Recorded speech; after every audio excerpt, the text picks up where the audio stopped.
आज सॉल्यूशन के concentration term के क्रम में हम लोग मोललिटी का स्टडी करेंगे। जैसा कि हम लोग कॉम्पैरेटिव स्टडी में पहले भी पढ़ चुके हैं कि molality is defined as the number of moles of solute dissolved per kg per kilogram of solvent, जिसको मैथमेटिकली हम एक्सप्रेस कर सकते हैं number of moles of solute divided by mass of solvent in kg. यहां number of moles of solute को हम NB से और मास ऑफ सॉल्वेंट को WA से रिप्रेजेंट किए हैं। इसके आधार पर मोललिटी का जो यूनिट बनता है दैट इज मोल पर केजी, और अगर मास ऑफ सॉल्वेंट को ग्राम्स में दिया रहे तो उस समय मोललिटी का एक्सप्रेशन हो जाएगा number of moles of solute multiplied by 1000 divided by mass of solvent given in grams. अब देखें यहां नंबर ऑफ मोल्स के बदले हम mass of solute divided by molar mass of solute substitute कर दें, तब हमारा इक्वेशन कुछ इस तरह का बनेगा। अब इस इक्वेशन को हम कोरिलेट करने जाते हैं सॉल्युबिलिटी से। हम जानते हैं कि सॉल्युबिलिटी को डिफाइन करते हैं number of moles mass of solute divided by mass of solvent multiplied by 100. It refers to solubility of solution. तो इसके बदले हमने solubility को रख दिया और 1000 को हम लिख दिए 100 multiplied by 10। तब मोललिटी का जो रिजल्टिंग एक्सप्रेशन आएगा that will be solubility multiplied by 10 divided by gram molecular mass और मोलर मास ऑफ सॉल्यूट। अब देखें इस एक्सप्रेशन में ध्यान से हम देखें कहीं वॉल्यूम टर्म इन्वॉल्व नहीं है। यही कारण है कि molality is independent of temperature. Molality का टेम्परेचर के ऊपर कोई इफेक्ट नहीं पड़ता है। फॉर एग्जाम्पल हम देख लें, अगर हमसे कहा जाए 1 मोलल सॉल्यूशन ऑफ NaOH, इसका मतलब ये हुआ कि NaOH के इस सॉल्यूशन में NaOH का 1 मोल 1 kg ऑफ सॉल्वेंट में डिसॉल्व्ड है। ठीक है, समझ रहे हैं मेरी बात। और 1 mole of NaOH means 40 grams of NaOH dissolved in 1 kg of solvent. हम लोग इसके आधार पर कुछ न्यूमेरिकल्स भी देख लेते हैं। ठीक है, जस्ट इसके बाद एक छोटा सा न्यूमेरिकल देखते हैं। यहां देखिए, calculate the molality of 2.5 grams of ethanoic acid in 75 grams of benzene. यहां पर सॉल्वेंट बेंजीन दिया गया है, तो हमारा मोललिटी का फॉर्मूला क्या होता है? M is equal to number of moles of solute divided by mass of solvent in kg. हमारा दिया गया है यहां पर ग्राम्स में, तो सबसे पहले हम क्या करेंगे, इसको ग्राम्स को नंबर ऑफ मोल्स में कन्वर्ट कर लेंगे। कैसे कन्वर्ट करेंगे? ग्राम्स को ग्राम मॉलिक्यूलर मास से डिवाइड करके। तो हमारा इथेनोइक एसिड है यहां, ये इसका हो जाएगा 12 + 3 + 12 + 32 + 1,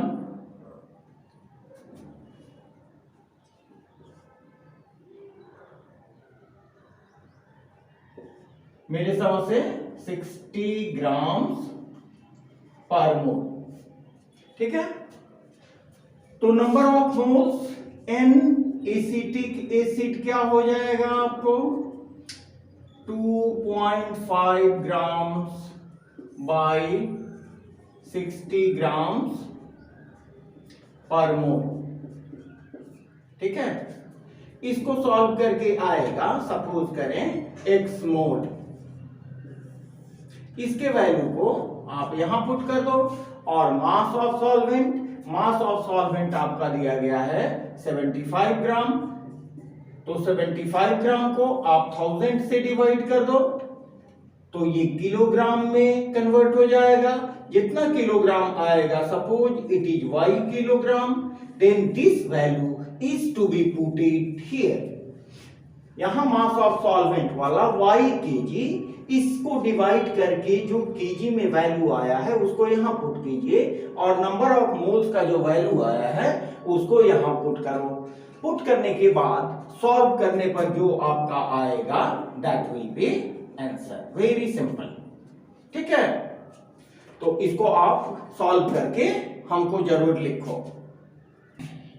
देखें, ये सवाल आपके एनसीईआरटी बुक से ही लिया गया है। इस सवाल में क्या कहा जा रहा है, calculate the mass of urea in making 2.5 kg of 0.25 molar aqueous solution. आपको यहां कैलकुलेट करना है mass of urea.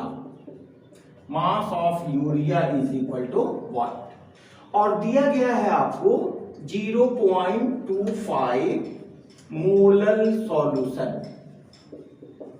Solution of urea, molar solution of urea, ठीक है। तो 0.25 मोलर सॉल्यूशन ऑफ यूरिया का मतलब क्या हुआ कि 0.25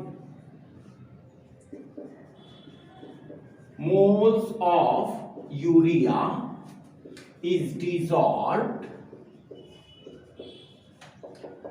in 1000 grams of solvent। यहां पर होगा वाटर। तो यहां पर मोल्स हमें दिया गया है, तो हम क्या करेंगे, सबसे पहले इतने मोल्स में यूरिया का कितना मास होता है उसको कैलकुलेट कर लेंगे। तो mass of urea is equal to number of moles multiplied by gram molecular mass of urea. तो यूरिया का ग्राम मॉलिक्यूलर मास क्या होगा, NH2CO ये हो गया 2 + 14 + 12 + 16 + 14 + 2,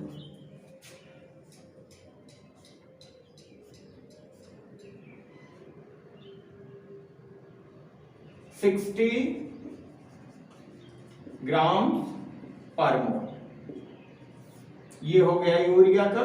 आप इसको 0.25 को 60 से मल्टीप्लाई कर दें,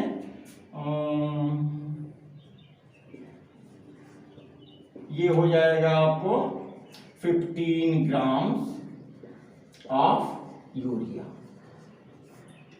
इसका मतलब कि 15 ग्राम्स ऑफ यूरिया प्रेजेंट है कितना में, 1000 ग्राम में।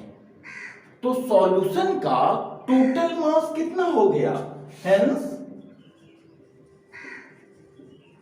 Total mass of urea solution is equal to 1000 + 15 is equal to 1015 grams.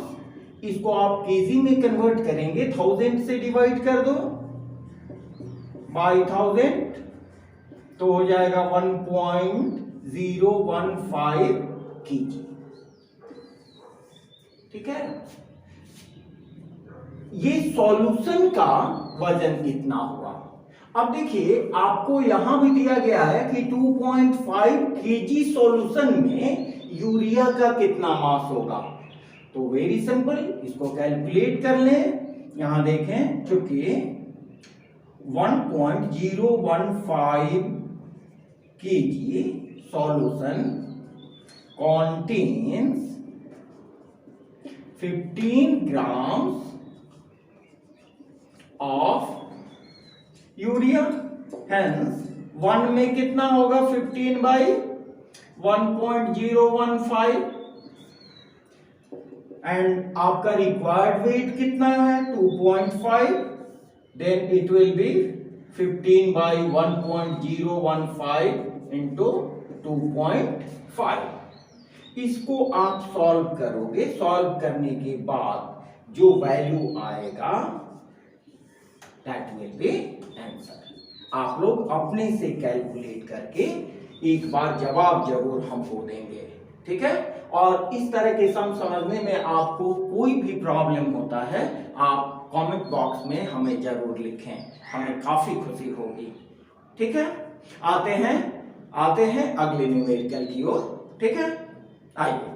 आइए देखते हैं अगला न्यूमेरिकल।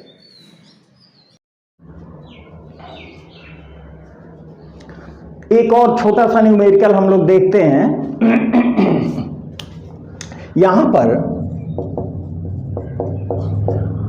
हमें दिया गया है calculate the molality. Molality calculate करना है 20% इक्वस KI सॉल्यूशन का। तो हमारे पास 20% इक्वस सॉल्यूशन दिया गया है, इक्वस सॉल्यूशन दिया गया है। इसका मतलब क्या हुआ कि 20 grams of KI plus 80 grams of water, ये इक्वस सॉल्यूशन है, ठीक है। तो दोनों मिलके कितना हुआ 100 ग्राम्स ऑफ सॉल्यूशन। तो यहां 20 ग्राम्स दिया हुआ है KI का, और मोललिटी के फॉर्मूला में हम क्या जानते हैं M is equal to NB by WA, number of moles of solute divided by mass of solvent. Number of moles को यहां हम NB से और मास ऑफ सॉल्वेंट को NA से रिप्रेजेंट किए हैं। तो यहां पर हमारा ग्राम्स दिया गया है, यहां पर ग्राम्स दिया गया है, इसको हम KI के ग्राम मॉलिक्यूलर मास से डिवाइड कर देंगे तो नंबर ऑफ मोल्स निकल जाएगा। तो KI का gram molecular mass potassium 39 and iodine 127,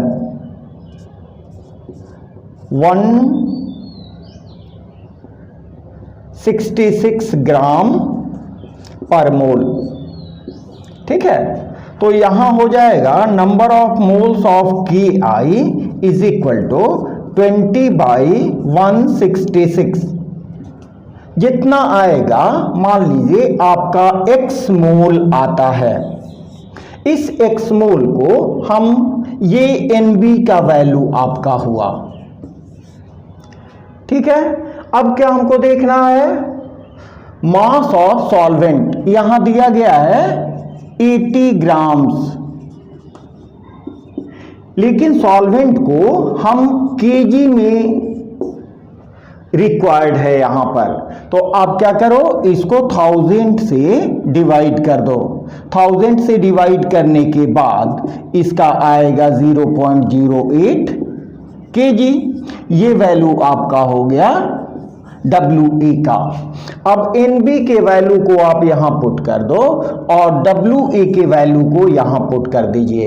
put करने के बाद कैलकुलेट कीजिए, जो आएगा वही आपका आंसर होगा, ठीक है।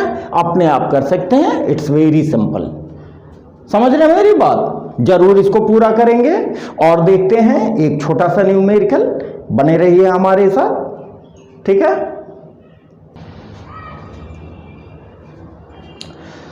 ठीक उसी से मिलता जुलता एक और न्यूमेरिकल आपके प्रैक्टिस के लिए यहां दे रहे हैं हम, आप लोग खुद उस पर प्रैक्टिस करेंगे। देखिए इसको calculate the molality. Molality calculate करना है किसका, ए 13% solution by weight of H2SO4।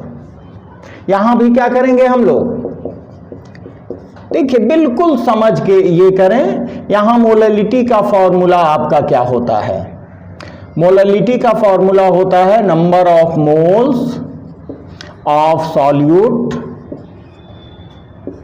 Divided by mass of solvent in KG. ठीक है, आपको ये ध्यान रखना है कि यहां नंबर ऑफ मोल्स दिया गया है जबकि यहां पर परसेंट दिया गया है। तो आप क्या करेंगे, 30% बाई वेट दिया गया है, मीन्स आप पहले भी हमने बताया है आपको W/W ऑफ H2SO4। इसका मतलब क्या हुआ कि 13 grams H2SO4 plus 87 grams of water. तो आपका H2SO4 13 ग्राम हो गया। इसको आप H2SO4 के ग्राम मॉलिक्यूलर मास से डिवाइड कर दो। ग्राम मॉलिक्यूलर मास ऑफ H2SO4 कितना हो गया, 1 into 2 plus 32 plus 16 into 4, 2 plus 32 plus 64, 98 grams पर मोल। ठीक है, ये इसका ग्राम मॉलिक्यूलर मास हो गया। अब इसको 13 से डिवाइड कर दें हम, 13 में 98 से डिवाइड कर देंगे, जो आएगा वो आपका नंबर ऑफ मोल्स हो जाएगा H2SO4 का। ठीक है, इसको आप पुट करोगे यहां पर, इसको सॉल्व कर डिवाइड करने के बाद जो आएगा उसको आप पुट करेंगे यहां पर। और वाटर का सॉल्वेंट का मास कितना दिया गया है, 87 ग्राम्स। तो 87 ग्राम्स आपका वाटर है, 87 को आप वाटर के ग्राम मॉलिक्यूलर मास से डिवाइड कर लें। वाटर का ग्राम मॉलिक्यूलर मास कितना होता है, 18। इसको डिवाइड करके देखें, आपको जो आता है, सपोज करें x, इस x के वैल्यू को आप यहां पुट कर दो। पुट करने के बाद जो रिजल्टिंग न्यूमरल्स आता है, that will be give the value of molality and it will B answer. ठीक है, ठीक है, आज के लिए इतना ही। नेक्स्ट एक दूसरे टॉपिक के साथ हम मिलते हैं नेक्स्ट वीडियो में। Okay, thanks to all for joining us. Okay, thank you.